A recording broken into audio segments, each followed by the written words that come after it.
Order. Edmund Burke once said that it is ordained in the eternal constitution of things that men of intemperate minds cannot be free, and that their passions forge their fetters.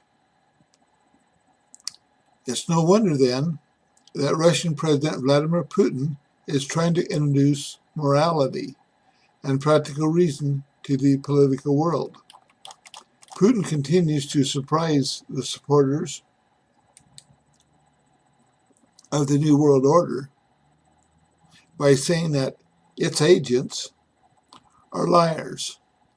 By stating this, Putin has rendered them virtually powerless, helpless, and hopeless. And now, agents are not liking them at the least. This is how Putin described the New World Order agents. He says, yes, I'm in the process of bringing New World Order agents down to their lowest point. I've already exposed them for what they are. Really, what they really are. They're liars, they're thugs, they're gangsters, and bloodsuckers. They can't refute that at all. Therefore, they are calling me names. If they continue to violate the moral law and order, then they won't be too upset if I put a little red pepper in their midst. This political shift of power is already happening, and many major news agencies are reporting on it. One of these is the renowned American newspaper, the New York Times, who had this to say about Putin and his statements. The Russian President, Vladimir V. Putin, continues to surprise Russia's military intervention in Syria, followed by face-to-face meeting in Moscow with that country's president, Bashar al-Assad, has startled the world. The New York Times seems to be upset because Putin is not allowing New World Order agents to remove Assad from power.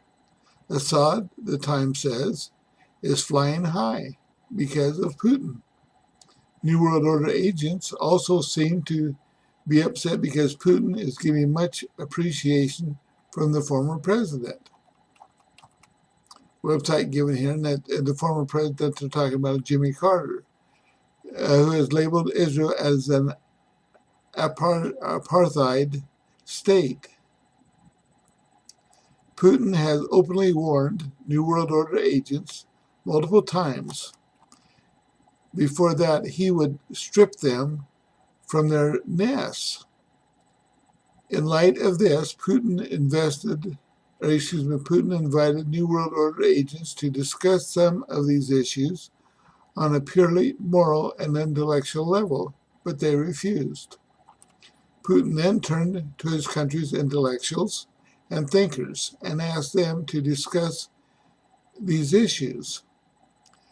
These were people who obviously understood what he was trying to say. We have an open discussion here, Putin said in his recent address, and this is an open intellectual platform for an exchange of views, assessments, and forecasts that are very important for us here in Russia. Putin summoned Leo Tolstoy's War and Peace during his speech, which suggests that he was right in line with the Western intellectual tradition, which was largely based on reason and ultimate logos.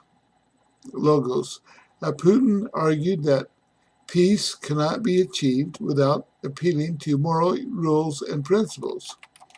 The main thing is to ensure this competition develops within the framework of fixed political, legal, and moral norms and rules. Otherwise, competition and conflicts of interest may lead to acute crisis and dramatic outbursts.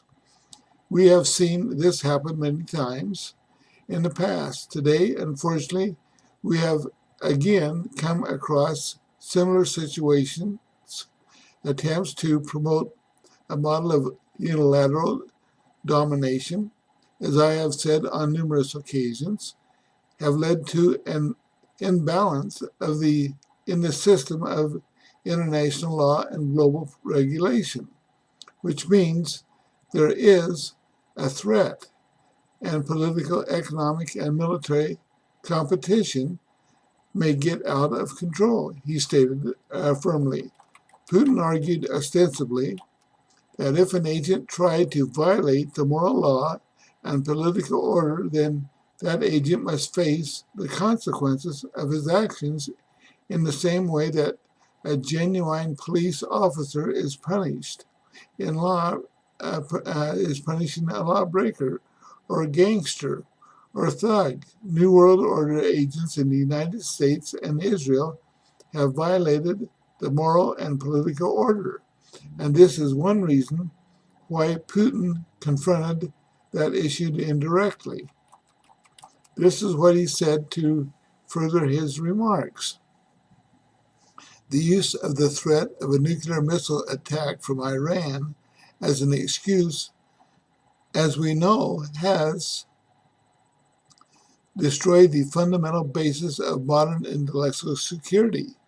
The Anti-Ballistic Missiles Treaty, the United States has unilaterally seceded from the treaty. Incidentally, today we have resolved the Iranian issue, and there is no threat from Iran and never has been, just as we said. Recently, the United States conducted the first test of the anti-missile defense system in Europe. What does this mean? It means we were right when we argued with our American partners. They were simply trying yet again to mislead us and the whole world. To put it plainly, they were lying. It was not about a hypothetical Iranian threat, which never existed. It was about an attempt to destroy the strategic balance, to change the balance of forces in their favor, not only to dominate, but to have the opportunity to dictate their will to all, to their geopolitical competition, and I believe to their allies as well. This is a very dangerous scenario, harmful to all, including, in my opinion, to the United States. And that's it. This is from Veterans Today, and just click below to go to it, and thank you so much. Pass this on.